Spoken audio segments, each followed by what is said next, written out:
Legacy CRM platforms have made you compromise for far too long. With HubSpot's CRM platform, you don't have to choose between enterprise tools that are powerful or easy to use. It gives you both, so your marketing, sales, and service teams can align with ease, accelerate sales, and anticipate every customer need. Finally, there's a CRM platform that helps you run better so you can grow better, without complexity ever getting in the way.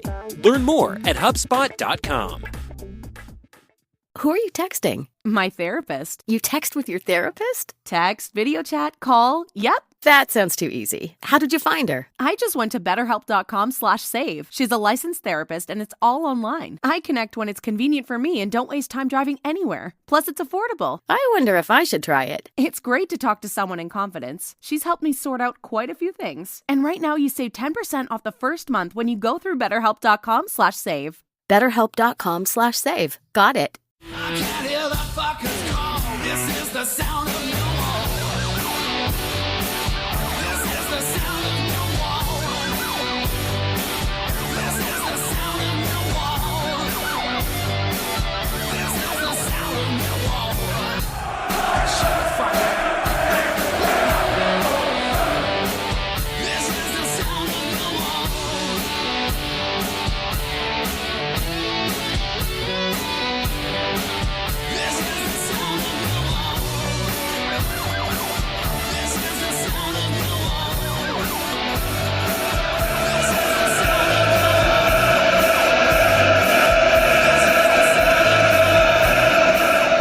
Welcome back to another show. This time we're sitting on the back of obviously the preview with the result from Sheffield Wednesday's show. So you've probably seen him across social media. He's sort of come on the scene very recently. It's an account called the Proper Blokes Club. And they do walks around London, around the Thames, etc. And we were intrigued to know more. So we got in touch with Scott and he's joined us on the show today. So welcome, Scott, to the show. Yeah, hello, mate. Thanks. Welcome. How's things? All right? Yeah, good, mate. Yeah, really good at the minute, to be fair. So, really good. What is it? What is the Proper Blokes Club? So basically, if I take it back to the beginning where it started sort of pre-lockdown one, and I had a lot of things going on in my life, and I was sort of struggling to cope a little bit, and I was just trying to find out ways to sort of manage how I feel and just get back into a positive mindset. And what the recurring themes seemed to be, it was just lots of physical exercise, do lots of exercise, and that'll make you get into a good place physically as well as mentally. And I'm not the sort of fella that's going to be powerlifting down the gym 6 hours a day. So I thought what the best way to do for me is probably walking. So I started just going out walking, just putting an audio book in or a bit of music, and just thought about what. Listen to our podcast. Yeah, listen to the podcast, definitely. And I just thought like it just gave me time to sort of breathe a little bit, get in the fresh air and sort of think about the issues I've got and try and find ways to get out the other side of it, really. And then obviously once that started, then I started doing the original Facebook group. And then I basically done like sort of walk and talk video, just saying the stuff that I've been through and see if anyone can resonate with that and how I'm dealing with it. And seeing if it can help even just one person would have been great. And then we came out of that lockdown. It got really good coverage, really, in terms of a lot of people were interested and stuff like that. And then we started the first men's only sort of walk and talk groups. And it started off with just one other person came, which was great because I thought, yeah, if I'm helping one person, that's brilliant. And then by the end of lockdown 2, I think we had about 12 of us come in that was solid every week. Pretty much went into like 2 separate groups because obviously with the restrictions of how many we can have at one time. And now we've all come through that first initial part. Now we're going into lockdown 2. So to keep the momentum of the group going, we're doing, I'm doing one-to-one walks with people because I'm free Monday to Friday now. So anyone that wants to go out and do a one-to-one walk are more than welcome. And then we're keeping connected via Zoom, FaceTime, and a WhatsApp group that we've set up with all the local lads in it. So that's how it started and where it is currently, really. So, I mean, men's men's health as general is we are pretty bad at going to the doctors, etc., etc. So on a mental health status, it's very easy as a man to say it's all right. We put it in a box and we move forward. And unfortunately, you do that so many times, it does eventually catch up with you.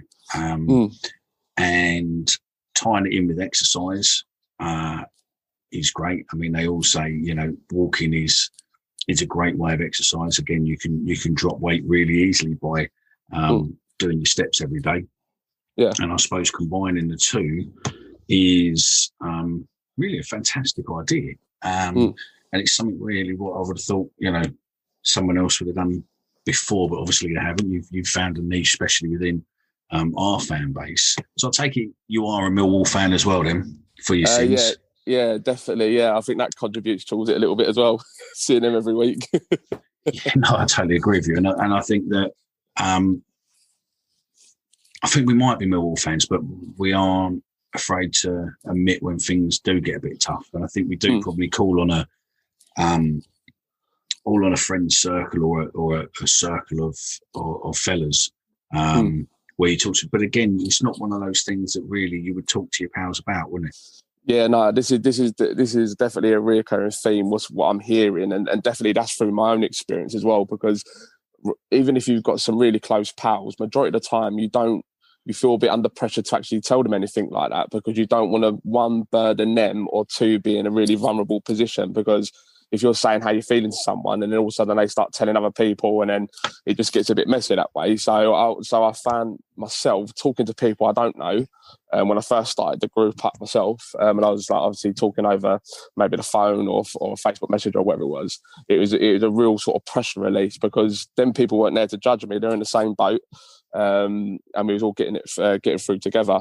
And like you said just a minute ago as well, what men are really good at doing is putting stuff in boxes and then putting it in the back of their mind. But eventually that box gets full and then it overflows. And then that's when something shouldn't happen. Do you know what I mean? In terms of like, you might end up doing something a bit silly or something like that. So it's really important to get out and get that help if you do need it, and talk to somebody to just release that pressure a little bit. Now, when you come to my groups, it ain't a case of where none of us are medical professionals or counsellors or anything like that. It's just a case of just releasing that pressure a little bit from that rubbish day at work or something that's happened or whatever. Just releasing that pressure a little bit so you don't go home and take it out on people that are closest to you that are trying to help. So like you said, mate, try not to put it in a box. Try and sort of release that pressure a little bit. No, that's it. And I think the other thing is that sometimes you don't feel it actually creeping up on you. And before you realise, from, not wanting to get out of bed in the morning, start giving up stuff what you enjoy doing, or, slowly just, pulling away from stuff you like, and then before you know it, it's too late. You're down that slippery path where everything just seems to close in on you. I think that's I think if you've got people to talk to and you're walking and stuff, it's sort of it. In my eyes, I'm going to come and join you on a walk soon. And in my eyes, it's I'm going to bring my dog with me. And in my eyes, it's somewhere where you can just escape. I think the biggest problem is with life nowadays is it's 100 mile an hour wherever you go. We're both on, obviously, social media for our business purposes and a bit of fun, but social media nowadays is an evil cesspit, or can be an evil cesspit 90% of the time. And it's very easy to jump on someone's post. You see it all the time where, people jump on the post and they're like, oh yeah, you look like a cunt, or this, that and the other. And, some people really take these. I mean, I, speak out of mine. When I was found on the board and when I was doing AMS, sometimes you got some, especially at the beginning with AMS, you had, people threatening to do all sorts to you. And even found on the board times, you had people threatening to do all sorts to you and whatnot. But it's part of the parcel. 99% of the time, it's just words on there. But if you're not in a place where you can take that as enough, and the way I explain Twitter to people and Facebook and that, it's just basically a comic. And you've got to look at it like a comic, because if you look at it like real life, you will become absolutely obsessed. And, you know, we all know that social media pay billions of pounds to basically try and keep you on there as long as possible. So they want you wrapped up. They want your mental health to be, you know, that you need to live on this social media platform. But it is, it's a horrible place to be sometimes. And I think with men's suicide very high, especially between probably I don't know how old you are. I mean, I'm 45, but between, you know, 28 and 45, 50, men's suicide risk is very high. And I think that if you've got somewhere where you can possibly have a chat, like going on a walk, and probably 99% of the time on that walk, you're probably talking complete bollocks about stuff, you know, everyday news, everyday this. But there's probably a point where someone says something a bit more personal, and to have someone else's opinion to go, oh yeah, I get that. It probably helps. I suppose it's a bit like, you know, if you find something wrong with you physically, I don't know, you find something that feels a bit strange, or you know, you've got, I don't know, an extra hair going here or there or whatever, that you don't, 99% of the time or 100% of the time, it's probably normal. But because it's not the sort of conversations you have with your pals or your mates and whatnot, you don't actually know. But if you do go somewhere or check it out, they go, oh, that's standard, you know, that's nothing to worry about. And I suppose really it's the same with mental health.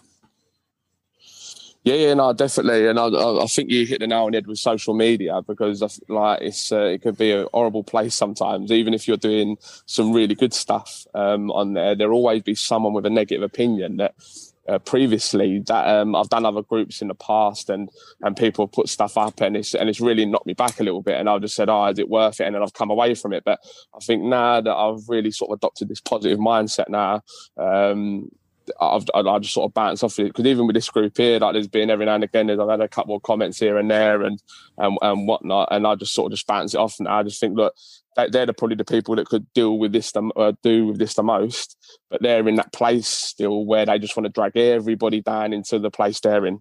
But yeah, no, definitely, and yeah, talking to your friends might not always be the best thing, do you know what I mean? And getting as much help as you can from other organisations like this, like what I'm doing. I think there's quite a few out there and stuff like that. It's where the NHS is pretty strained at the minute, and the waiting list to get any sort of mental health help, unless you're, I just said on the suicide part, I think it's quite a long wait. So having something like this in place until you get that professional help can really sort of release that pressure and get you talking, mate. I think you're doing a fantastic job, Scott. I really do. I think it's.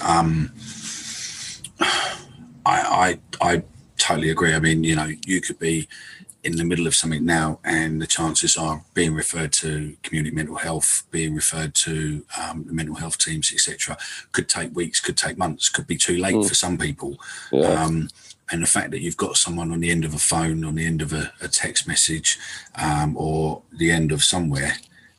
Going for a walk, etc., you know that actually you can have that discussion, and it just shows you that actually the day isn't dark. You know, in times, you know, look, I've suffered in times and whatnot, and over many years, not something really what I feel I've shared, or I want to share, to be fair, on this, but I do have some experience on it, and I think that one thing when you see people who are struggling is one thing what I say to them, and sometimes I'm not, you know, you don't listen to yourself, but one thing I say to them is that every day starts and ends, and then every other day is a new day. How you feel today isn't how you felt yesterday, and probably isn't how you're going to feel tomorrow. But you treat today as today, tomorrow is tomorrow, and yesterday is yesterday, because it doesn't matter how bad you think it is. It's never that bad when you take that 5 minutes to talk to someone, or even for someone to acknowledge you and not judge you. I think that's the biggest problem, is that we believe that people will judge you. If you give a problem and people will go, oh, he's a crazy, or he's this, he's that, when actually everybody has their down days, and a lot of the time it is just feeling a bit down and a bit overwhelmed by everything that's going on in society. And I think that if you can take 5-10 minutes out to just actually talk and just, open a door as such, so you can see a bit of light.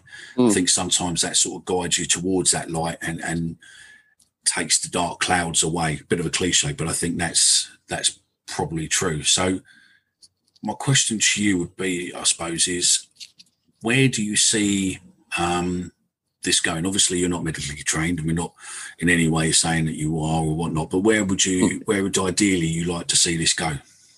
Well, when I first ever started it, it was sort of just like a release for myself, and then I always said whether if I had one person or a million people involved in it, I would still do it anyway, because it's going to help me, and if I can help someone else along the way, that's brilliant. But the feedback I've got from everything so far, it seems to be growing quite a bit of momentum, and we're helping more people. And to be honest with you, this isn't a business or a charity. Actually, it's just obviously just me set up a page and helping local people. Yeah. But I never want it to be anything about money, really. Do you know what I mean? So it'd be nice just to keep pursuing it as it is and just keep growing it organically. And then if we get because I've got quite a few followers on social media from other parts of the UK and stuff like that, if they want to start up similar groups, if I can inspire somebody else to do one in, I don't know, in Scotland or Wales or wherever it may be, do you know what I mean? If I'm influencing others to do this sort of movement somewhere else, that's all good for me. But in terms of it locally, I'm happy to grow it as big as it can possibly go. And I've worked in sports coaching for the past sort of 13 years now. And working with young people has always been a passion of mine through football anyway. So it might even be a case of where it could potentially branch off to maybe working with the younger lads within the communities, which really do need the help, how they're growing up and stuff like that. So we'll just see where it goes, really. I mean, one of the reasons I wanted to get you on, Scott, is that obviously, that obviously I serve as founder of the board, and obviously with AMS within the Millwall setup. And through that, I do have some good contacts, which I think I will be introducing you to some people who will be able to help you out, especially about possibly telling other fan groups as such around the country can help you get to those people.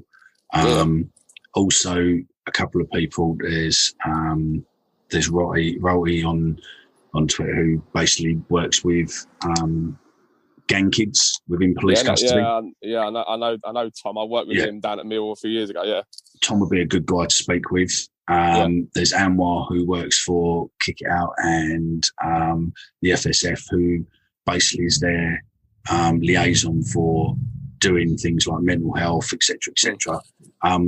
By speaking to these people, you might even find that there's a little bit of funding for you. Yeah, anything anyone can help with, mate. And also, I really appreciate it. I honestly think it's worth you taking time and going to speak to Sean Dale or Sean Daly at the Millwall Trust, because I think it's something what they would probably be interested in speaking to. They, they've got some facility there. They've got a cafe. You could always start a walk there, go round, and whatnot. Yeah, definitely. So look, I of course, if there's anyone listening to this who can help Scott, then either get in touch with us or get in touch with Scott, which is on Twitter as the Blokes Club. Our details. We will put his Twitter account and stuff on the show notes. But again, look, if there is anyone out there who wants to help Scott, or wants to join the walks or get involved, then I think Scott would really appreciate your help. Yes, Scott? Yeah, definitely. Yeah, really appreciate that, mate. And anyone that wants to come down, mate, they're more than welcome. Obviously, at the moment, we're only operating a sort of a one-to-one thing because of the COVID was going on. But yeah, they're more than happy to come on a one-to-one walk, definitely. So, coming up to Christmas is obviously going to be a hard time. Lockdown 2 is obviously going to get a lot harder. Hopefully, people who do find it will get in touch and will do. And, we'll speak off this in a minute. But, yeah, we as a podcast and as a platform really want to support you as best we can. We might not be able to to throw money at you, but we have got an audience. We have got facilities to put stuff out there for you, with retweets, etc. We've got YouTube channels. We've got, you know, podcast channels. We've got facility to record stuff for you, and etc. etc. So, offer from us is that anything you want regarding that way, the door's open for you. Let us know.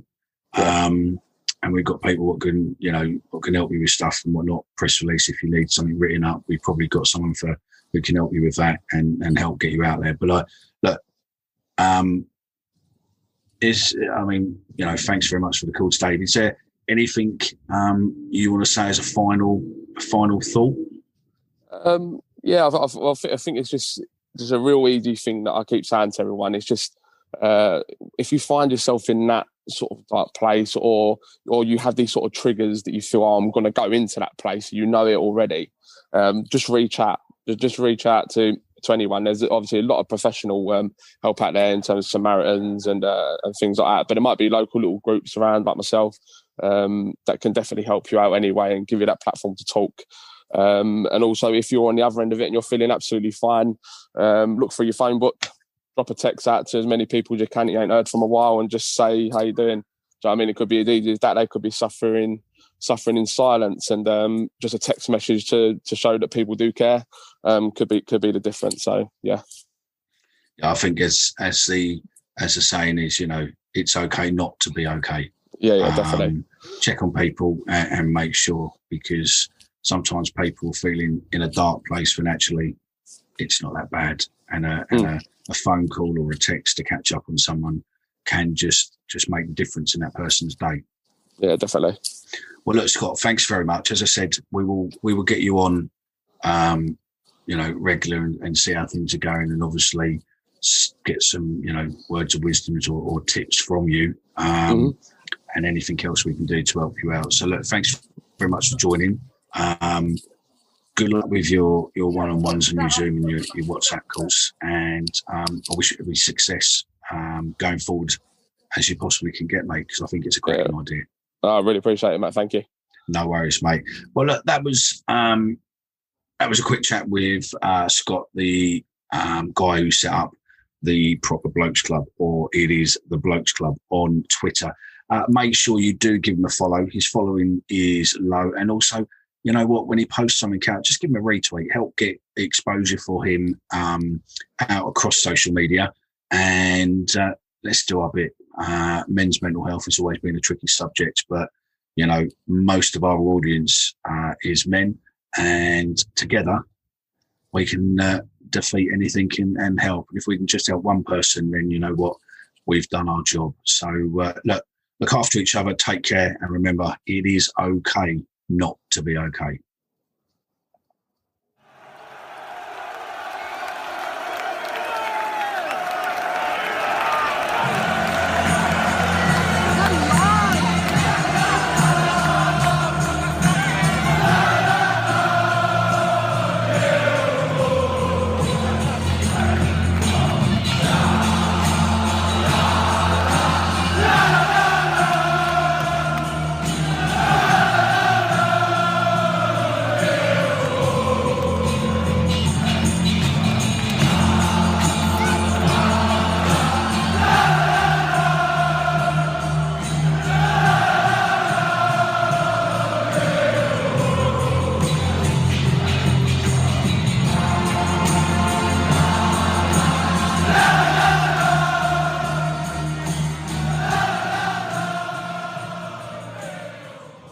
Under NASA's Artemis program, Dynetics and Leidos will develop and build a new human landing system, advancing economic opportunities and paving the way for a sustained lunar economy. Learn more at DyneticsHLS.com.